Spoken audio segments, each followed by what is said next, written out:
So one of the things that's always fascinated me about humans is that it's not just about being around other people.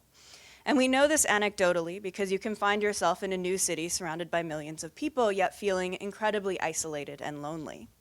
And there's a plethora of research, some of which we've already heard about today, that supports the idea that it's not just being around other people, but rather the emotional content of the bonds that we form that's really important to us. And so I'll give you a couple of examples.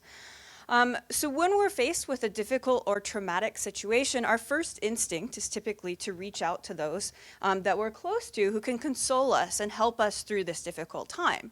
And this act of consolation has real biological consequences, so it can help to return our parasympathetic and stress hormone responses back to their baseline more quickly. And the sort of cumulative effect of that is any time that you have an insult to your health and your well-being, whether it's a heart attack, a surgery, a mental illness, your recovery from that event is facilitated by having a strong and supportive social network. The flip side of this is that loneliness and isolation is actually a mortality risk factor on par with something like being obese or not getting enough physical exercise. And so if you learn nothing else today, it should be that if you're going to engage in behaviors that are likely to shorten your life, you should at least do them with friends.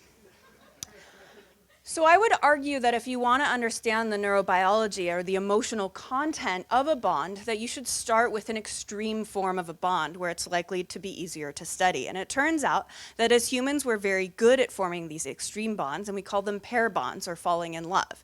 We have other examples of extreme bonds, such as maternal offspring bonds, but unlike pair bonds, those undergo sort of developmentally appropriate changes, whereas we think of pair bonds as these relatively stable long-term bonds. And so one of the questions that I'm interested in understanding or answering in my laboratory at the University of Colorado is how are pair bonds encoded within the brain? And so you could study humans if you want to study pair bondings, and there's a number of reasons to do so. You can give them surveys, you can ask people how much they love their partner, how much they may miss their partner when they're away. But if you're really interested in understanding what's going on at the level of neural activity in cells as well as gene expression changes, then you should definitely find a better connector for your presentation. Then it turns out that humans are not the best model. And that's because as of yet, I can't use the same approaches in humans to look at what's happening in their brain when we form bonds or as they sort of mature over time. And so instead, I took the advice of one of the grandfathers of the field of neuroethology, Auguste Crowe, who said that for such a large number of problems, there will be some animal of choice or a few such animals on which it can be most conveniently studied. And what I'm going to tell you today is that the species on which you can most conveniently study adult attachment or pair bonds is the monogamous prairie vole. So these are pretty ubiquitous rodent species that you find within the prairie states of the US. In the wild, when a male and a female meet, they'll spend some time together, then they'll mate, then they'll go off, they'll share a burrow, and they'll take care of the offspring together.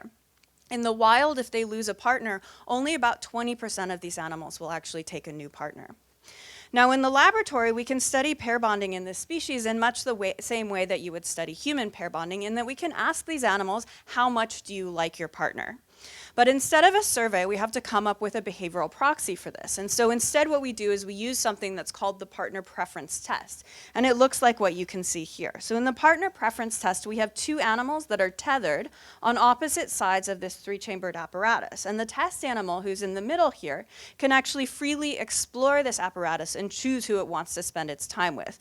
Not dissimilar to going to a bar with your partner and deciding whether you want to talk to them or somebody that you don't know.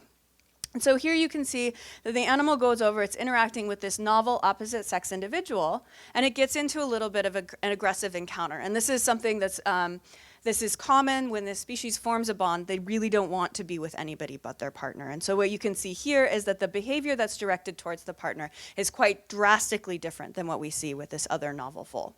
Now we call this huddling. It very much resembles cuddling, but we wouldn't want to anthropomorphize. So what we can do in this 3-hour-long test is we can ask whether or not a male is bonded with a female by putting two females on the ends, or we can do the vice versa, and we could put a female in the middle and two males that are tethered on opposite sides. And what we see is if we simply catalog the amount of time that they spend huddling with either their partner or with the novel individual, if they've formed a bond, they'll spend substantially more time with their partner than they will with the stranger individual. If they haven't formed a bond, or if you were to undertake this test in any series of promiscuous species, such as laboratory mice or rats or other vole species, what you would see is that they have no preference for either individual. And so if you think about what this actually entails, it really relies on the fact that bonds are cemented over time by the preferential desire to reunite with an absent monogamous partner. And that if you don't have this desire for reunion, you essentially lack the glue that maintains bonds over time. And so if we sort of think about what this looks like in our prairie voles, what this would look like is that our prairie voles are sitting there thinking to themselves, I really want to be with you. I'm motivated to reunite with you. But if you're a promiscuous species, then you mate, which is still hedonic and rewarding, but at the end of it, you haven't formed this reward association. And so you're essentially saying that was great, but this isn't doing anything else for me. And so one of the questions that I asked in the first series of experiments that I did when I opened my laboratory was just to ask the question of whether or not we could find patterns of neuronal activity that reflect partner reunion within this species. And this is actually a project that was spearheaded by a very talented post-bac researcher, Jennifer Scribner, who's now currently a neuroscience graduate student here at Columbia University in Richard Axel's lab. And so what we did is we implanted animals so that we could peer directly into their brain, and it looks like this. This is the raw data. And so here in this video, what you can see is that there's these sort of spider webs going across the field of view. This is actually vasculature. You're looking at blood vessels, and then you can see these occasional flashes of light. These flashes of light are calcium transients or signaling events for these neurons. They're showing you when the neuron is firing. And so we can take this and we can visualize this because of some technology adaptations and pioneering work in molecular biology. But what it's really useful for is that we can look at what's going on in the brain of a vole while it's making the choice whether it wants to be with its partner or with this novel individual. And so here you can see how we adapted sort of our behavioral arena such that it can accommodate an animal that has a microscope on its head. And what we decided to do was a relatively straightforward time course experiment where we took animals and we put them together. We put them into the arena at a sexually naive time point where they were interacting with two individuals they had never met before. We then assigned one of those animals to become their partner. We do all arranged marriages in my laboratory. Works out great. And we put them together, and then we let them mate and cohabitate for about 3 days, and then we did another imaging test where they were now choosing between their partner and a novel individual. They then continued to cohabit with their partner until this long-term time point at day 20. And one of the reasons why we wanted to do this time course and take it out as far as we did is because we know, this is really unfortunate, is because we know that new and long-term relationships are not the same thing. The hedonic drive that helps form relationships often sort of goes away or dwindles a little bit with time and replaced by a strong sense of commitment. And so what might this sort of emotional transition look like? So you might know from your own life that essentially relationships can change over time. And so we wanted to sort of capture, can we see evidence of bond maturation in prairie voles? So what does this actually look like? Well, so here you can see on the left side of the screen, you can see these animals. This is now a top-down view of our partner preference test, and our animal with the cable coming out of its head is the test animal. It's interacting with the novel. And on the right side of the screen, what you can see is actual neural activity occurring within this animal. And I've just sort of changed this video to make it a little bit easier for you to see, adjusted the sort of signal-to-noise ratio. And so what you can see here is a couple of things. We're recording in a part of the brain that's typically associated with reward processing, and that part of the brain is relatively quiet to other parts of the brain. And so you don't see a ton of activity. It's not like you see the whole brain lighting up. But the other thing that you notice is that it's not like when they're with their partner, everything is lighting up, and when they're with the novel, it's not. And so what that means is whatever's going on in this brain region is more subtle, it's more complex than simply turning on or turning off a particular brain region. And so one of the things that one of the first things that we realize is that indeed, like humans, prairie vole relationships do mature with time. And we can detect this with a number of different behavioral metrics. So first of all, here you can see that at the naive time point, they don't really have a preference for either individual, which is good. And that this preference in terms of who they want to spend their time huddling with emerges and strengthens over time, such that it's most distinct at this long-term time point. Likewise, the amount of time that they spend with their partner in each social interaction bout also gets longer at this long-term time point. And when they're in the chamber with the tethered animal, on average, they're closer to the partner than they are to this novel individual. And so this suggested that, like us, bonds in prairie voles also mature with time. Thus, we decided to ask the question of what might a neuronal signature within the brain look like if it was underlying this desire for reunion. And so in order to do this, what we did is we looked for cells with a very specific signature of activity. We looked for cells where they had some activity event, that flash of light that you saw in the video, and then we asked, what did this animal do afterwards? In other words, did they get closer to their partner? And so this is my really goofy PowerPoint animation, but in this case, you would have a calcium signaling event, and then if the animal got closer to their partner, we would refer to this as a partner approach neuron. Now, we can do this for every single cell that we can identify within our imaging paradigm, and when we do that, what we can do is find cells that meet this criteria of being an approach neuron or a departure neuron.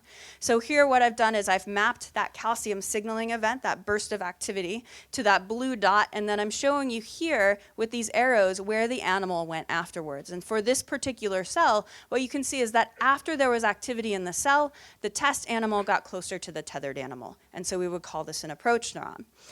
Likewise, we can find cells where after the calcium signaling event within the neuron, the animal gets farther away. We call these departure neurons. And the majority of neurons we put into this sort of non-category or neutral category where there's no directionality related to where the animal goes after the calcium signaling or firing event.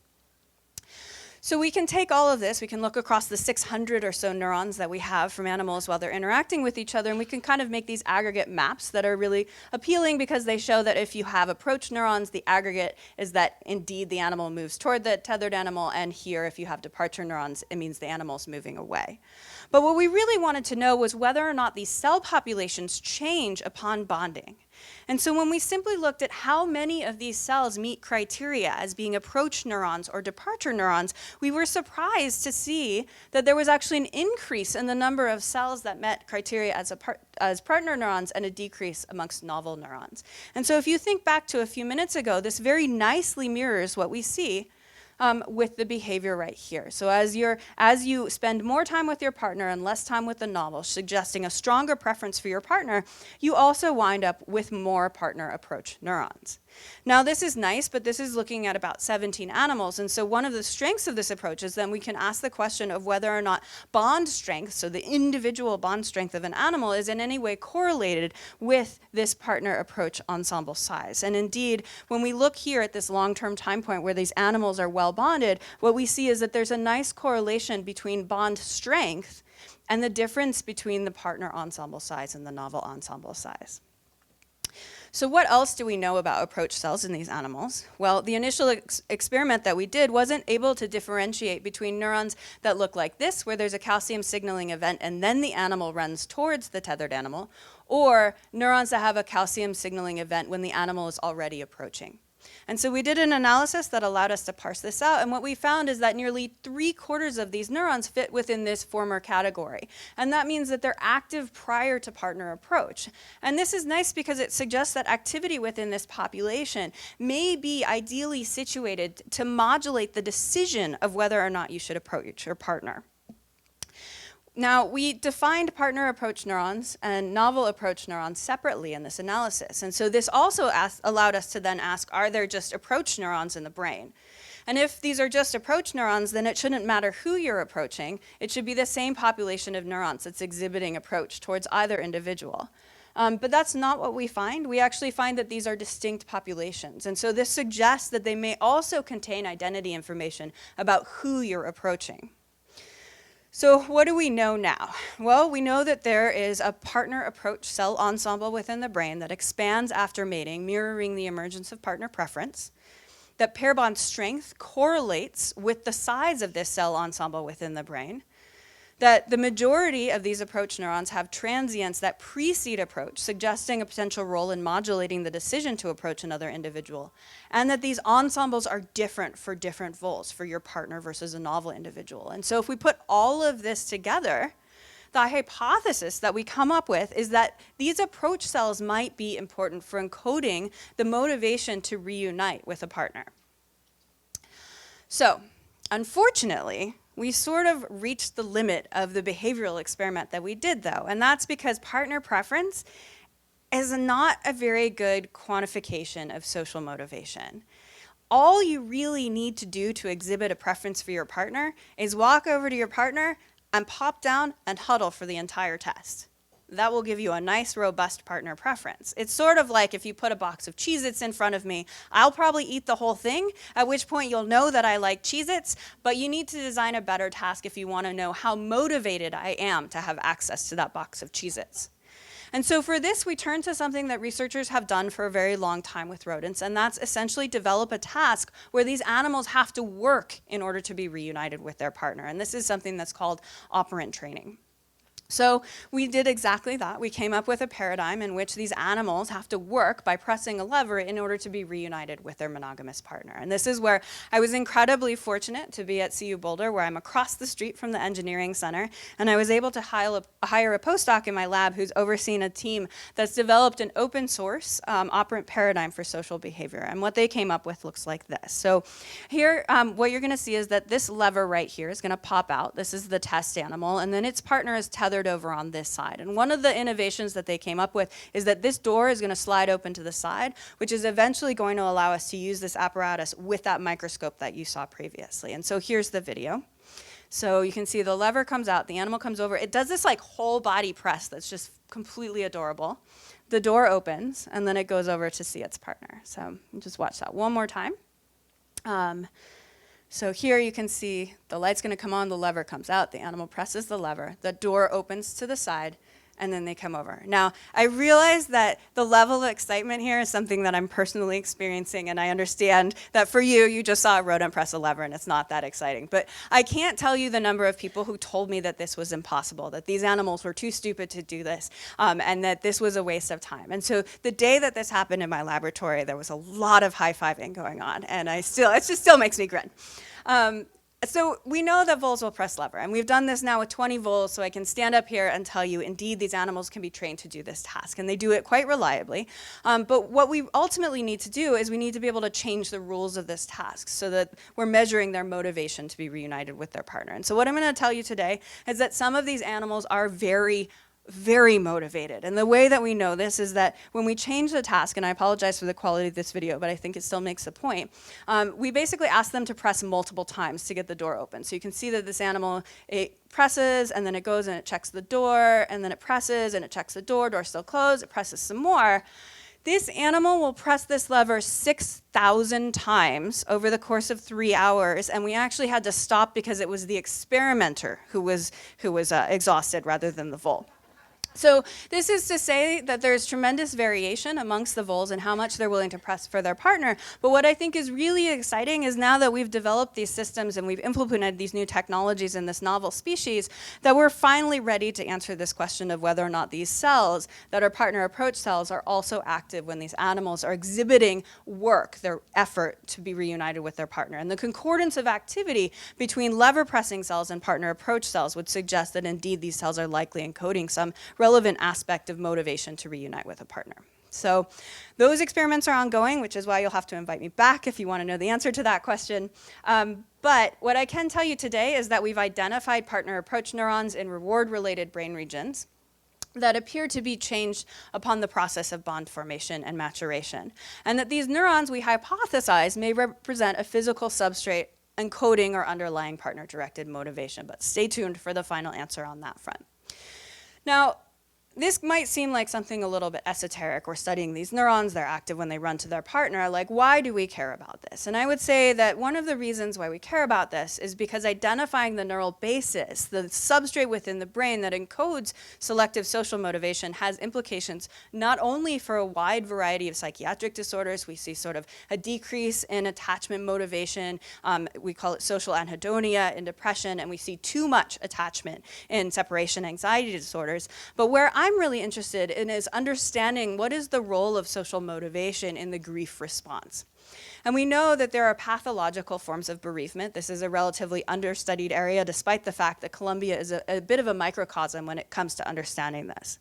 But the reality is that we will all lose someone at some point in our lives. And for the majority of individuals, they cite a close loss as the most traumatic thing that they've ever experienced. For most of us, we'll adapt to this loss, we'll incorporate the finality and find a way to go on with life. But for about 1 in 10 individuals who loses someone close to them, they develop what's called complicated grief. This is an acute, persistent form of grief that doesn't go away, and it's different from depression. In particular, we know that grief, unlike depression, is focused on the loss of one particular person or thing. And so as a result, it makes sense that a failure of adaptation of your social motivation system, in other words, an unrequited desire to be reunited with that individual, is sort of a core and foundational feature of grief, and the failure of that to adapt over time may contribute to complicated grief. Now, you can imagine that studying grief in an animal model is difficult because how do you know when the animal is actually pining for or desiring reunion with their partner? And this is where I just want to highlight sort of the value of the task that we've generated, because now we have a way in which we can trigger that memory and we can ask what's going on in the brain. And so much of my current work is actually focused and trying to manipulate the adaptive process in full. So how can we speed up or slow down how long it takes before they can form another bond with a new individual? And on that note, I just want to make a very quick plug. If you're interested in grieving, we have sort of the inaugural meeting of the Social Neuroscience of Grief, which is the first translational meeting bringing together human researchers and the few of us in animal models who are studying this. There's a very nominal registration cost, and we would be delighted to have you attend. So with that, I'd like to thank the people that actually did all of this work and didn't just write grants all day, and also the funding agencies that have made this possible. And I'm happy to take any questions. Thank you.